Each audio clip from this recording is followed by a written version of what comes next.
Hi everyone, it's Master P from the Language of Composition 3rd edition.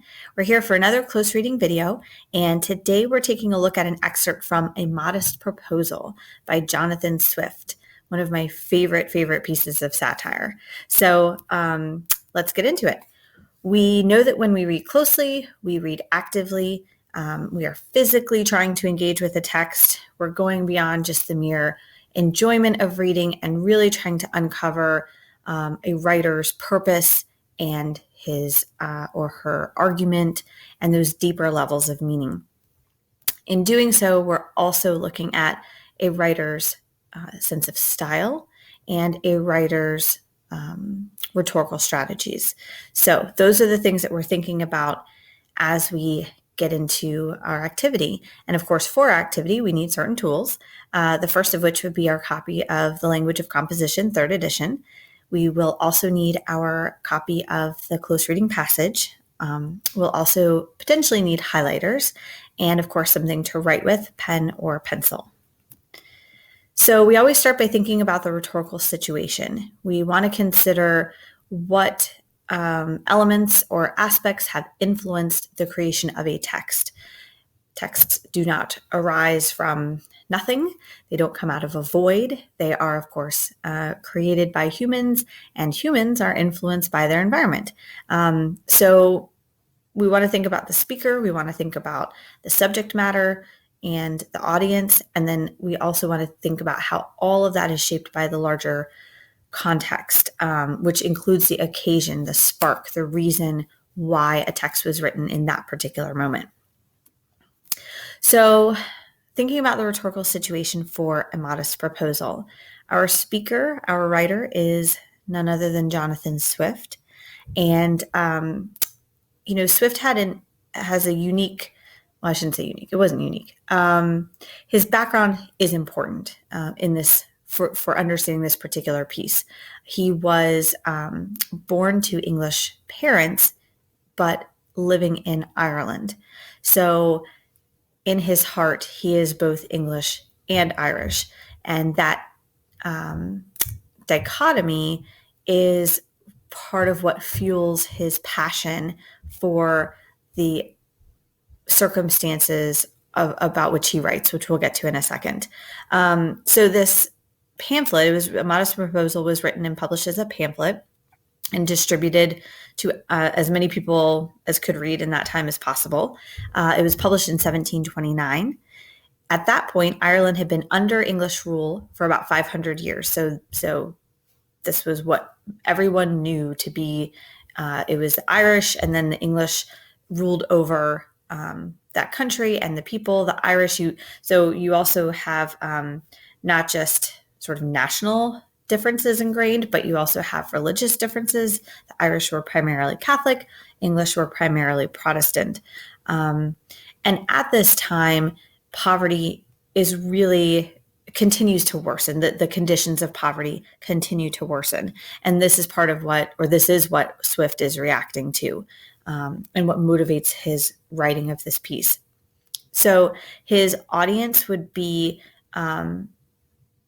again, anyone who could read, but specifically he's trying to reach out to the Irish Parliament and the English ruling class, the people who have the power to change the social conditions of this time and this place. He discusses in this satire the lives of the impoverished citizens, the responsibilities of the ruling class, and the immoral laws, taxes, and regulations that are really creating this disparity in society. So our first step is to read for understanding, and it will take some time to read this text for understanding. The language is antiquated, the syntax is complex, there are words with which we may be unfamiliar. So it's important to slow down. I think it helps to hear this text read aloud. So that may be a strategy you want to use, but definitely take some time to read Swift's language and just understand what he's saying in each of these paragraphs. So I'll pause the video so that you can go ahead and do that. All right. So now let's think about those overall features, right?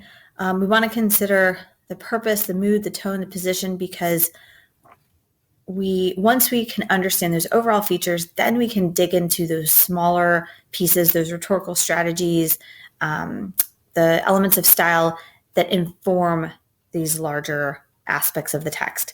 So I'm going to refer to my notes. For purposes, I wrote down to shock people into change is his primary purpose. He's calling attention. Of course, in order to shock them, he has to call attention to the problem.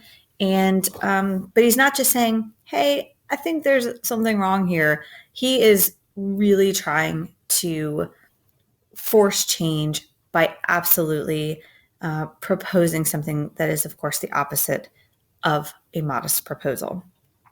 All right. The mood is very dark. It's under sort of false joviality. It's presented in this kind of light tone, conversational tone at the time, but it's very dark, of course. The tone is satirical. He's very critical. I mean, it's a scathing criticism of the English ruling class. And he's incredibly sympathetic toward the plight of the Irish poor. So that's his tone. His position, of course, is that the way these people, the way the poor in Ireland are being treated is absolutely inhumane and intolerable and needs to be changed.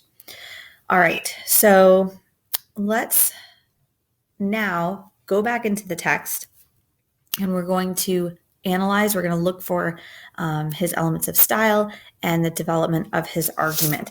Then we're going to be able to use our graphic organizer to capture some of these ideas and turn those into rhetorical analysis, the writing of rhetorical analysis. So let me switch over to this text. All right, so we start paragraph 1119, somewhere after he's already established his voice, the voice of this fictional speaker, right?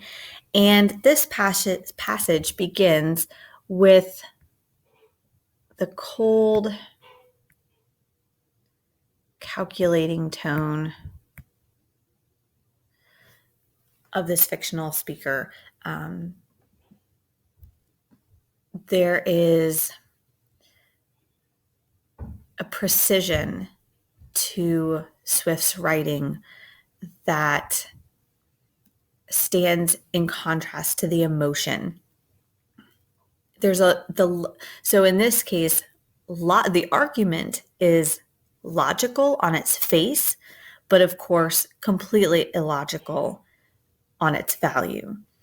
And so the way that he creates that disparity is by sounding very logical, by using things like numbers and statistics in a way that when you look at the content of what he's actually talking about is jarring and shocking, right? So also the speaker's voice is really driven by this confident tone. I have reckoned, I grant, a very thoughtful, considerate person here.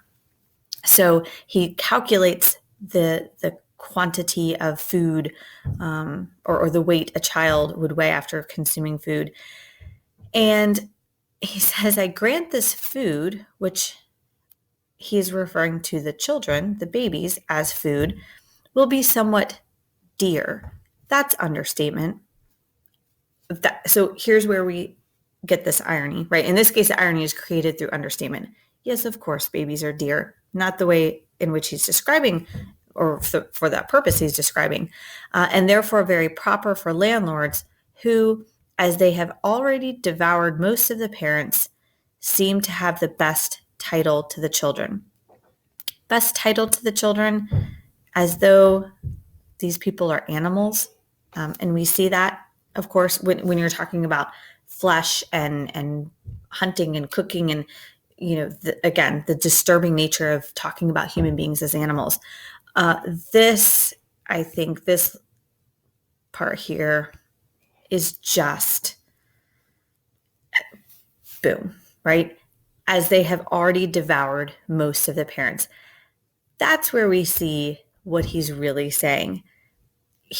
Of course, they haven't literally devoured the parents, but that's Swift's point, that this ruling class has completely obliterated any kind of ability for these people to have lives of comfort or worth, right? And so this is a really important moment. Infant's flesh, which is an incredibly disturbing idea, will be in season, talking about their flesh, their bodies, as though it's a fashion statement. So again, this contrast between the cold tone and the content is what really drives the scathing nature of this particular piece. But more plentiful in March. Several times throughout the whole proposal, he will refer to a so-called expert, right? And in most cases, these experts are unnamed. But again, it's like the statistics. It's supposed to add authority and logic to this piece. By referring to an eminent French physician, we're supposed to think that this argument is even more valid than it is, right? But of course, we don't know his name, and Swift is making him up. All right, then we get into his statements that get at the disparity or disagreement between the Catholics and the Protestants, and the fact that you have a large Irish Catholic population, English Protestant population. So therefore, it will have one other collateral advantage by lessening the number of papists among us. All right, so this is it's just cruel, right? Okay, let me look at my notes again because I want to make sure that I'm referring. Okay, so the use of the word computed, again, here we go, coming back to the notes.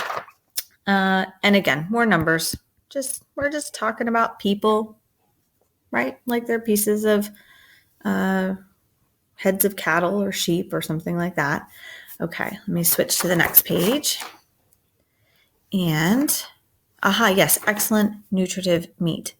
This is disturbing. All right, now let's skip down a little bit. As to our city of Dublin, and here the use of that pronoun our, and a way of reaching out to the audience. Hey, you're complicit in this, right? The ruling class, you guys are involved. Like, let's talk about our city. Shambles may be appointed for this purpose.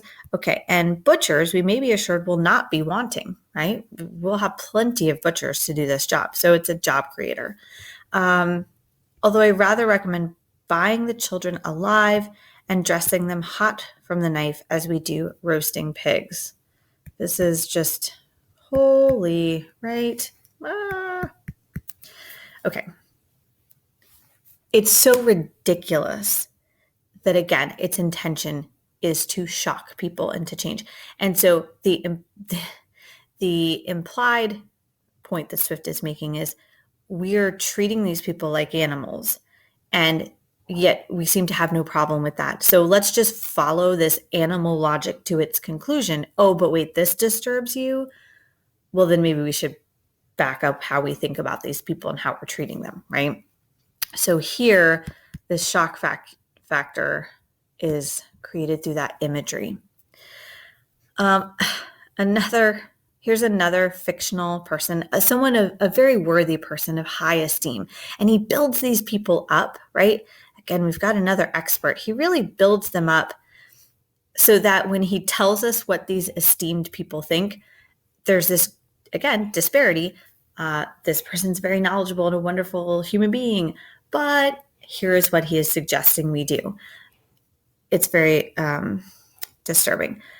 Here he talks about the women, right? The bodies of young lads and maidens and how we can handle that. But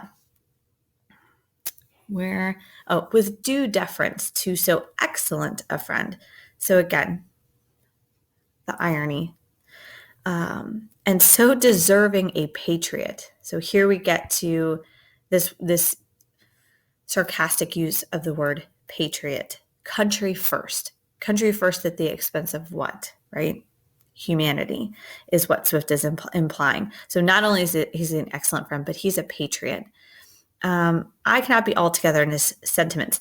So he comes up with, this fictional speaker comes up with a rebuttal to this idea. Again, the effect is that this argument sounds very logical, really well thought out, and yet it's absolutely ridiculous. Okay, skipping to the next. With humble submission, and this is another, so this is part of this fictitious speaker's tone, is this fake humility. And Swift develops that tone of fake humility throughout the entire piece. All right, let me come back here and make sure that I haven't forgotten this. Oh, right, because they would soon become breeders themselves, right? We have to be careful about eating the girls because, again, like cattle or sheep or some other kind of livestock, they would become breeders. The use of this terminology, this animal terminology to refer to human beings, again, disturbing. Okay. It is not improbable that some scrupulous people might be apt to censure such a practice, although indeed very unjustly. So this is tongue-in-cheek, right? This is ironic. He himself is doing such a thing. Oh, as a little bordering upon cruelty. Understatement. We've got some I'm running out of space here. Understatement. And again, some more irony here. So the fake humility, the irony, the understatement, the use of statistics and experts to sound logical when describing something that's completely illogical. Now we have this pretend example from another expert. So this pretend example. Again, all of this sounds totally reasonable. This paragraph here at the bottom, we're going to come back to in our graphic organizer. So I'm going to skip that for now. And I think the last thing that I wanted to point out is this imagery here. It's very well known that they're every day dying and rotting by cold and famine. This list of images affecting the poor and how he pairs them together. I can't quite read that. And vermin as fast as can be reasonably expected. All of these things are happening, and he's grouping them together and pointing out each of those horrible conditions. And to the young laborers, they're now in a hopeful condition. And the condition he describes is really a catch-22, right? So he's saying these people are in an impossible situation. And it's only by changing the laws, only by a change in the way the ruling class treats those who are impoverished, will there be potential change. And thus the country and themselves are happily delivered from the evils to come. So everyone's happy here at the end. But of course, that's not true. All right, so let's come back to our slides. And with our graphic organizer, we're going to take a look at a particular quotation. We're going to put it into our own words so we make sure we understand what's being said. We're looking at the rhetorical element or strategy and style and the effector function. So the quotation I chose is, "Some persons of a desponding spirit are in great concern about the vast number of poor people who are aged, diseased, or maimed, and I have been desired to employ my thoughts what course there may be taken to ease the nation of so grievous an encumbrance." All right, so I said, my way of paraphrasing this was, some dejected people are worried about all the poor people. and I'm motivated to think of a plan to help our country get rid of the burden of worrying about poor people. Again, clearly, we've got satire, which is created through this verbal irony, imagery, and this fictional ethos. So the effector function, I said the cold, calculating voice of the speaker set in contrast to the emotional imagery and information creates the satire and sharp, biting tone. All right, so now I want to take this information and turn it into something that I would write in a rhetorical analysis essay. So I said, Swift achieves his satirical effect by developing the cold, calculating voice of his fictional speaker in stark contrast to emotional imagery and information. So there's my assertion, that's my interpretation, my claim, if you will, about what Swift is doing. How pathetic that someone should worry about the poor. Oh, this should not be a question mark. This should be an exclamation point. I am how pathetic, right?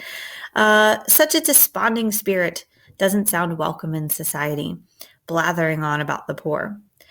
Swift gives us a description. Always editing. We should always edit. Swift gives us a description of the poor that tugs at the heart. First, the old, aged people, then the ambiguously diseased people, and finally the physically maimed. Yet instead of being moved to pity for this class of people, as Swift suggests through irony would be the natural response, the speaker is more interested in easing the nation of the grievous encumbrance. These words imply that the poor owe something to the wealthy for even bothering the wealthy with their existence. The coldness of such a conclusion develops Swift's purpose of shocking his audience into action. So I have my my interpretation of what Swift is doing, what is his purpose, right? And then I put in a little bit of sarcasm myself, some verbal irony myself. It seemed fitting. And I have my interpretation about the desponding spirit, how it doesn't sound welcome, and how he gives us the description that tugs at the heart, kind of elaborating on Swift's words and getting at why he thinks, or the point that he's making by listing out these different people that we should feel pity, but this person, obviously, this fake person doesn't, and that's problematic. And so that's the explanation. That last sentence in my analysis is the explanation of the effect or purpose of this word choice and how it helps Swift make his point. So hopefully I could continue on and I could write a well-written essay analyzing the rhetorical strategies Swift uses to convey his argument.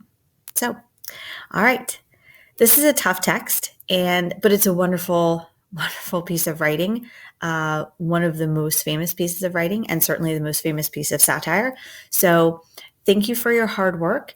And as always, we say, fare thee well, young scholars.